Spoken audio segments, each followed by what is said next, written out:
he couldn't take it anymore. He wanted to be hard. He wanted to not forgive him. It's the struggle. He remembered all that stuff that happened. But in the midst of his brokenness, he had to reveal his heart. He said, it's me. It's your brother Joseph. And as a result, everybody that was next to him, that was close to his family, was blessed as a result of his forgiveness in a broken and toxic situation. I don't even know who this is for, but I've had to work throughout my hand. I've had to look at the cards that were dealt to me, and I had to rethink how I'm playing my hand.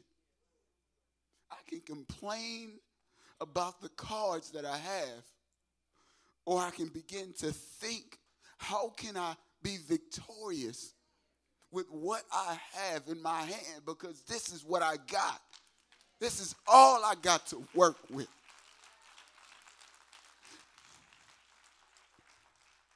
We like to pull from the deck until we get something better. But either way it go, you still pull it from the deck, and you still got to use what's in your hand. So you keep trying to get something better, and ultimately you may be adding something on. And it's going to ruin your chances of being victorious. But everybody knows Romans 8:28. God works all things.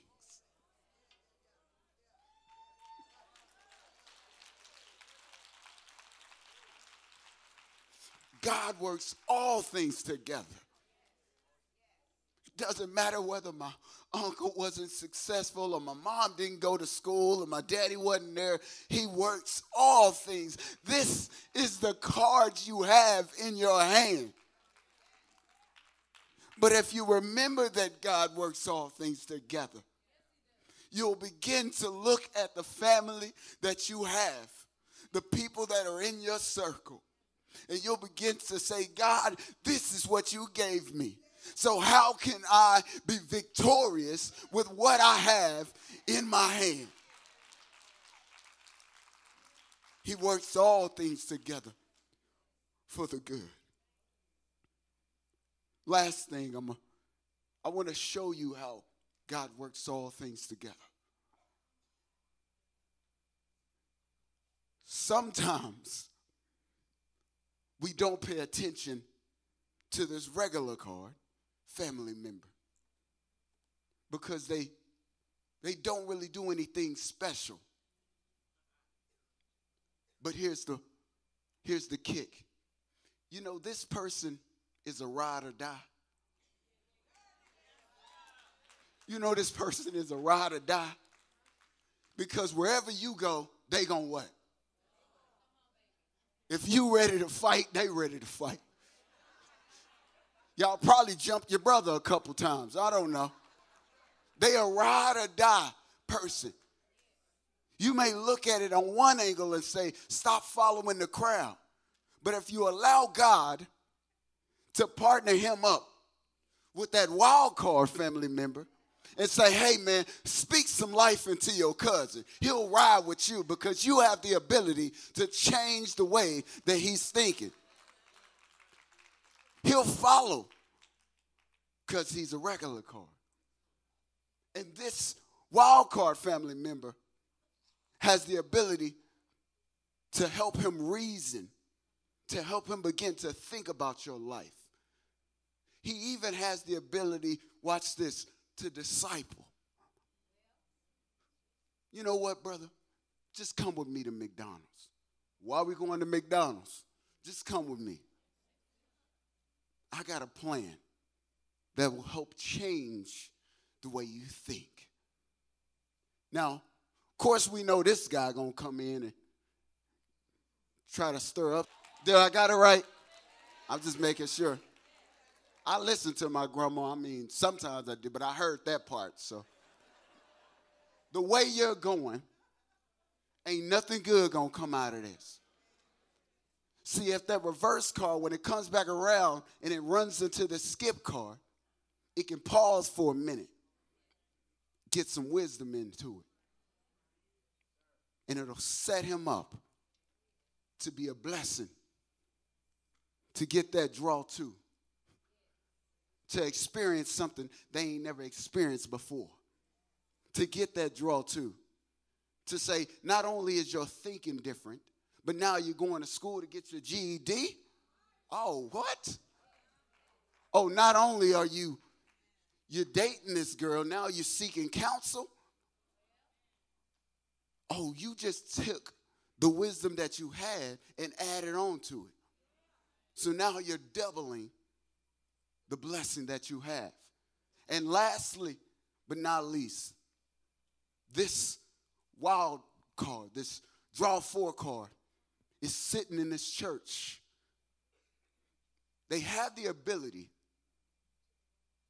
to speak life into someone. They have a life-changing word called the gospel. And when they present that word to someone, it changes their life. It changes their mind. And not only does it double what they have, it quadruples what God is about to do.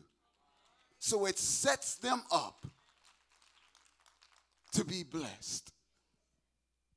You are a wild card, draw four, sitting in this church. You have life-changing speaking ability that has the potential to not only help somebody get out of what they are stuck in, but that they may be blessed upon blessed upon blessed upon blessed. You have the gospel in your possession because you are a wild draw four. This morning, as I was preparing this sermon this week, God just gave me these cards, and he said that there are people that may be sitting in the congregation who have issues with these people. And I put these cards so that you see the cards, but you see the family member. These cards are people, the same cousin or friend or brother who keeps making the wrong choices and he's frustrating you and you're about to give up on him. God works all things together.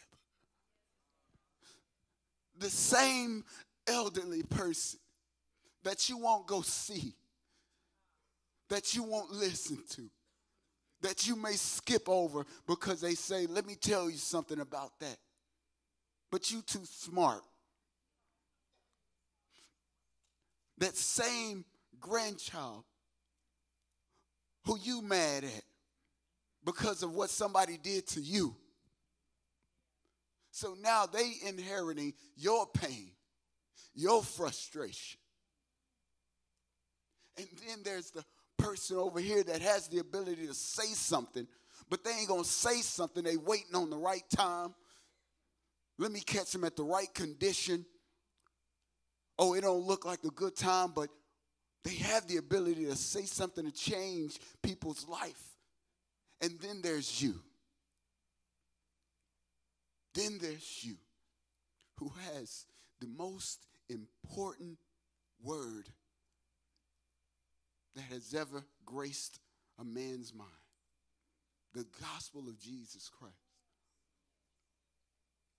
And maybe you can think about this month and you say, I have the ability to change somebody's life, add blessing on their life, and change the momentum and the direction that they go. But I've been holding on to the gospel because I don't know how to say it the right way. Well, I'm nervous. Well, I'm at my job. I thought about talking to her, but she left the room. This is you. So when we look at these cards, we begin to see a person attached to those cards. What is your issue with these people? What is your pain? What is your frustration? What is your hurt? You in our lives. And God, your word says that when you looked upon the crowd, you had compassion. Maybe we haven't been doing that lately. And we ask that you would break our hearts in this time and in this moment. Show us where we don't look like you.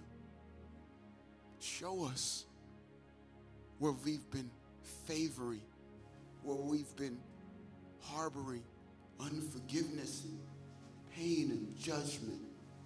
Show us. We desire to look like you to our family, to our friends. And we can't do that with unforgiveness in our hearts. We can't even do that if we don't have a relationship with you. Show us where we don't look like you.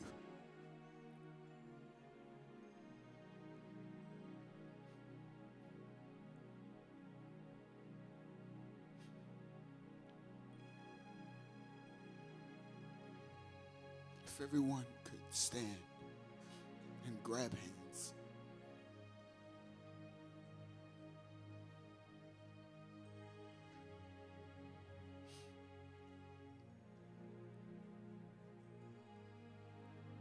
I don't know who's in here this morning. Some have been invited, some have been coming. And maybe you're even streaming and you're just, God has just attacked your heart this morning. And maybe when you looked on the screen, you automatically knew who that person was.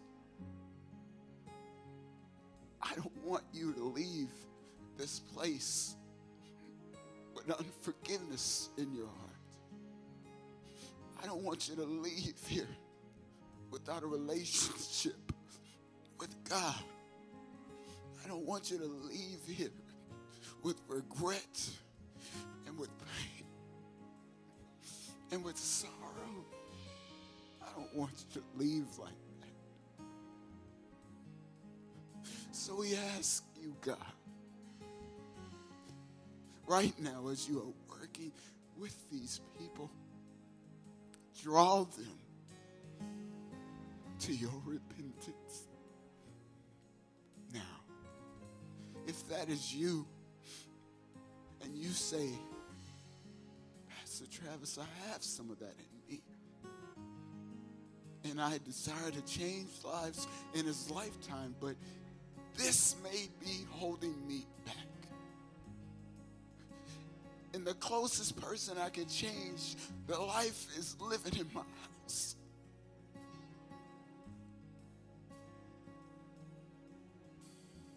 I don't want you to leave like that. Please, come up. Please come up.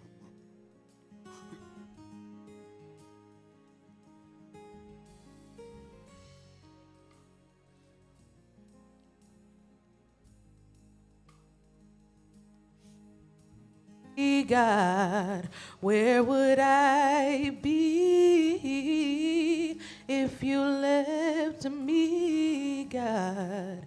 Where would I be If you left me, God, where would I Grab be? those hands.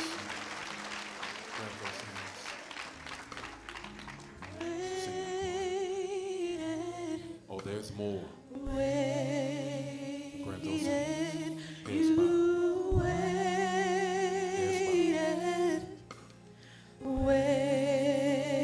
waited, you waited, waited, you waited. Which card are you? Which card are you?